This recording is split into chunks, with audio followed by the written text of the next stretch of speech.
शंख मध्ये सददल कमले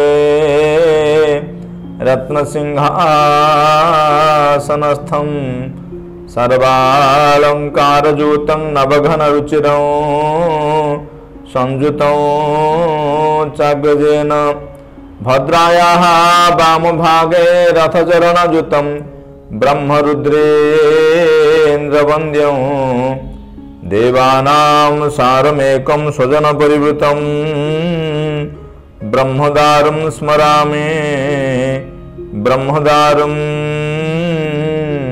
भजेहम। जय जगन्नाथ जय जगन्नाथ। भगवान लीला गुड़िक एत विचित्र जे सदाबले शुणला जिते शुणुवा सेते मन उत्साह उद्दीपना आनंद आसुथिबो भगवान कथा शुणी शुणिकी। तेणु रामदास चिंता करी गोटे चरित्र पर गोटे चरित्र को एमती गुंथि दाड़िता भक्ति रसामृत जे जो चरित्र को देखिए प्रत्येक चरित्र एका भाई लगुव कि प्रत्येक प्रत्येक ठार अलग। तेणु आमे भगवान के जो गुणावली गुड़ाक शुणुचे प्रभु केतेबेले क्या कौन कृपा करिसंती, केतेबेले भक्त को परीक्षा करिसंती, केतेबेले भक्त को परीक्षा करी ताकू कष्ट देइछंत, केतेबेले आपणी भी नैछंती, केतेबेले दूरी जाइछंती, केतेबेले निकट को आछंती।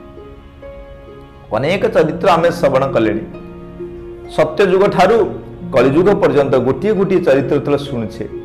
मन चैतन्य संवाद रूपक रामदास द्वारा रचित दाढ़िता भक्ति रसामृत।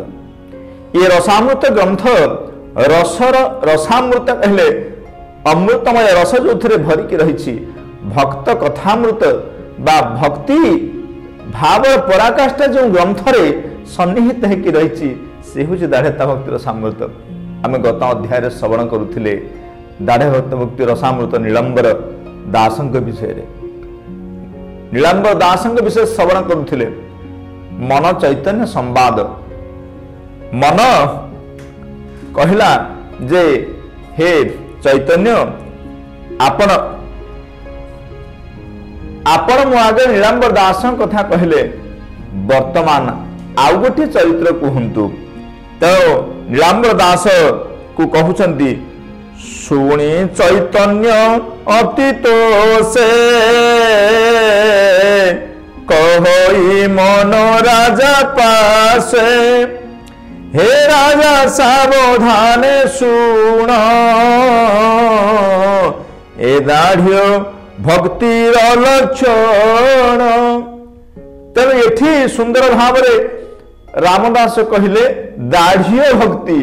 आपन देखिए दाढ़ता लेखाई किंतु वास्तविक दाढ़ भक्ति दाढ़ता नुह दृढ़ भाव दाढ़ ये शुद्ध अटे। कि जहाँ जे लेखक लेखा को आम सम्मान देवा आमर समस्त कर्तव्य। तेणु ये कहले जे दाढ़ भक्तिर लक्षण मु कहूची श्रवण कर। कौन ना आउ गोटे चरित्र से उपस्थापन करुछंती। से चरित्र व्यक्ति जनक बा भक्त जनक कोठार कहले आउ कोठे नुह यही पाखापाखि ए जगन्नाथ पाखापाखि। जगन्नाथ एते दयालु एते करुणामय कहा दुख को केबे हेले से सही नाहंती। मंदिर को जीवे सिंहद्वार रु प्रवेश करी गौड़ंग पछरे हाथ टेकी जदि आपण मागिदेवे भगवान को जहा मागिवे सेया ही दे देवे। बेले बेले किछि भक्त डरिकी जानतेनी काईकी ना प्रभु आपण पाखक जीवी आपण होचंती मायाधर माया करि दियंती। केतेबेले यदि माया करदेवे ताहले मु संसार मागिदेवी मु परिवार मागिबी मु धन संपद काले मागिदेवी। तेणु डरिकी जानते भक्त माने। किंतु जी भगवान को जहाँ मागी से प्राप्त है। आउ गोटे कथा कहवा बेले बेले मध्य कौन सी भक्त भगवान प्रार्थना करे पाएनि।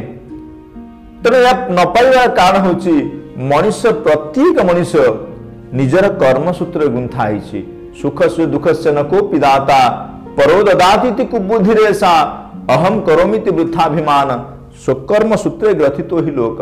ये संसार कर्मसूत्र गुंथा है। आमे प्रारब्ध कर्म करिचे भोगादेव ही नश्यति पूर्वार्जित कर्म फलम। जो पूर्वर अर्जन करथिबा कर्मर फल ताको आमे भोग करिबा आमे करिबा कर्म फल कौन भगवान भोग करिवे ना, तेणु आमको भोग करने को पड़ो।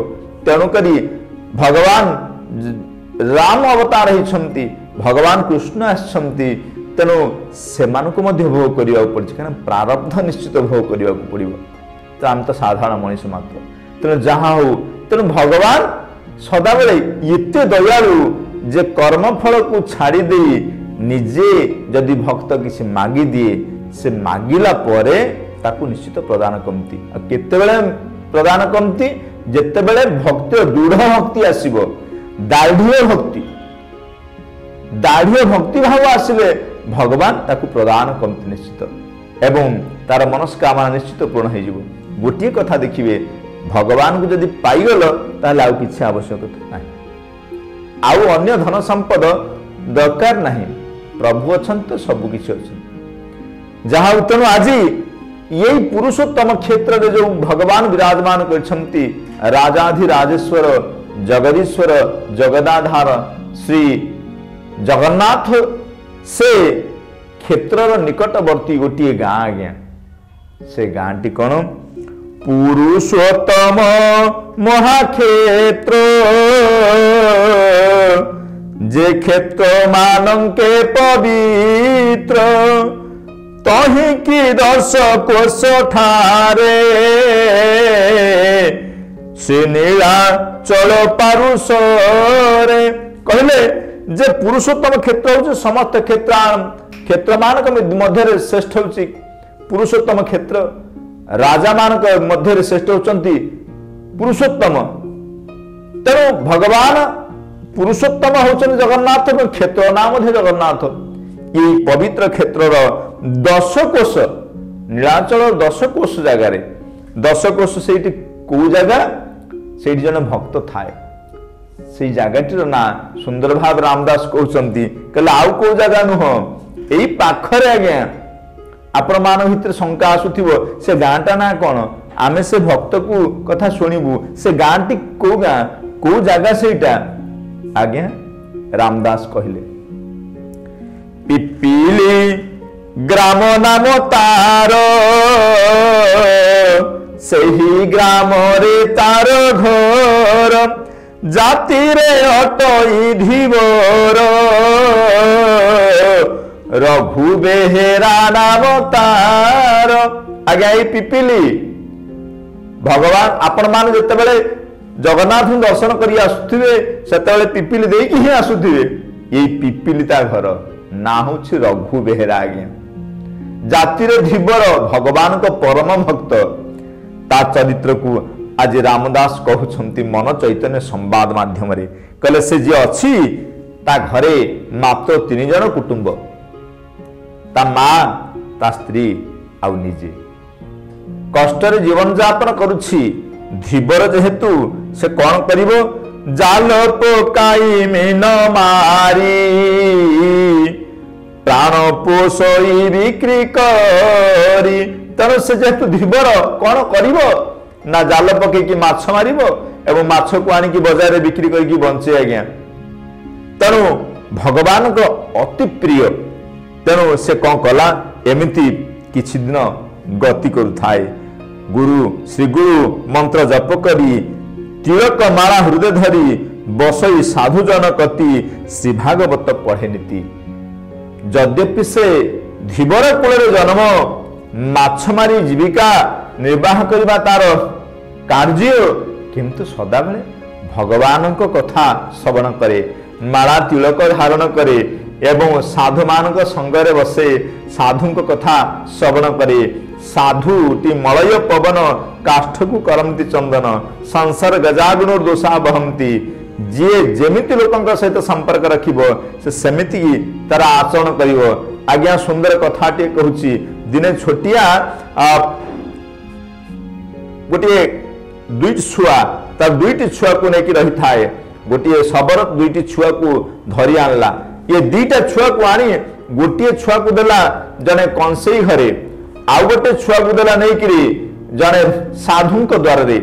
ये 2 जन को बिकी देला अलग अलग जगह रे, गोटे मार 2टी पिला, किंतु छुआ जते कंसेई घरे देछि जने गोटे आउ गोटे देछि आमर साधुंकर जड़े सन्थंक घरे ये दी जन को देदेला दिने जड़े सन्थ मने मने माने आसुछंती क्षुधार्त होइकी आसुछंती आसिकी जेतले पहुंची जाइछंती कंसेई घरे सेतेबेले द्वार पाखरु पहुंचला बेलकू पानी पाई टिके शोष होउछि प्रबल शोष हेलानी साधु को पानी टिके आनिबा पई सेतेबेलु सुआटी आरंभ कला गाली करिबा तले गाली करिबा आरंभ करा से शब्द को सुनिदेला पर साधु आ भीतर कोन जिवे फेरले पछबटे मने मने चिंतन कले जे द्वार मुहर जदि एतिके शब्द सुइलानी भितरे किपरि भयंकर व्यक्ति मान थिबे साधु किछि बाट गला पर जने सन्थंकर सेही सन्थंकर आश्रम पहुंचला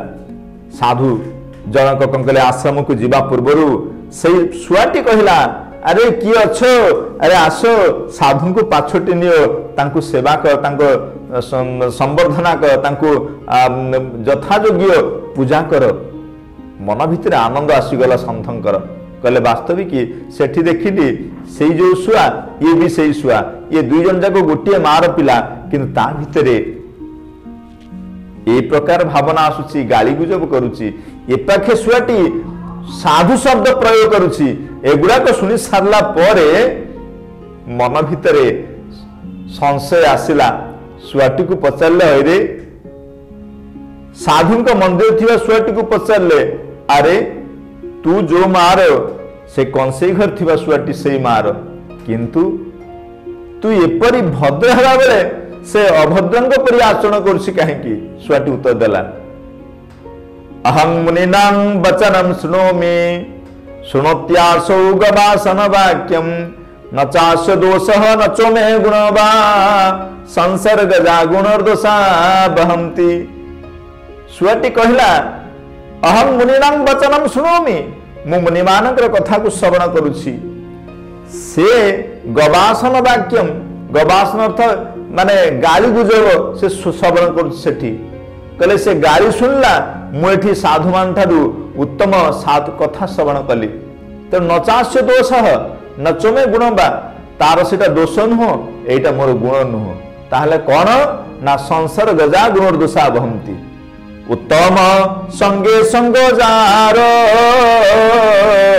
से करे उत्तम आचर हीन संगरे हीनमती हसी कहती जदुपति तेणु उत्तम व्यक्ति सहित मिसिला परे उत्तम व्यवहार निश्चित जन प्रदर्शन करिवो तेणु आज रघु बेहरा निजे उत्तम हो जाइछि बेकर माला तिलक धारण करिछि एवं साधु वेशरे साधु मानक संगति करुछि जोठी भगवत कथा हबो जोठी भगवान विषय आलोचना होतबो सेठी कान डेरी की सुनुथबो भगवान कथा सुनि सुनि आखिरु लुह धार धार बहि जाउथिबो देह रोमांचित हो जाउथिबो ये जो भगवान को कथा श्रवण करिवार जो सात्विक भाव गुड़िक ता मन भितर ता शरीर ता हृदय रे सब उत्पन्न हुए तेणु मन सुखरे आनंद रे जीवन यापन करुथाए गुरु मंत्र जप करुथाए एमिति काल कटि कटि चलला किंतु कौन हब मने मने दुख करुथाए जे कौन करिबी यद्यपि धीवर कूले जन्म होइछि सदाबले मत्स्य मारिबी बंचिबी जीव हत्या करी मो उदर पोषण करिबी किंतु मन होउनी गोटे जीव को हत्या करिया पई किंतु बाध्य होउछि जीव को हत्या करिया पई कारण जदि जीव हत्या न करिबो बंचिबो केमिति तेणु मने मने चिंतन करिकी आज ईश्वर को बा विधाता को कहूछि बोले विधाता एहा कलु धीवर कूले जन्म देलु जीव मारणे पोषे मोही नरके पड़ी बई जाई एवं तो मनरे विचारी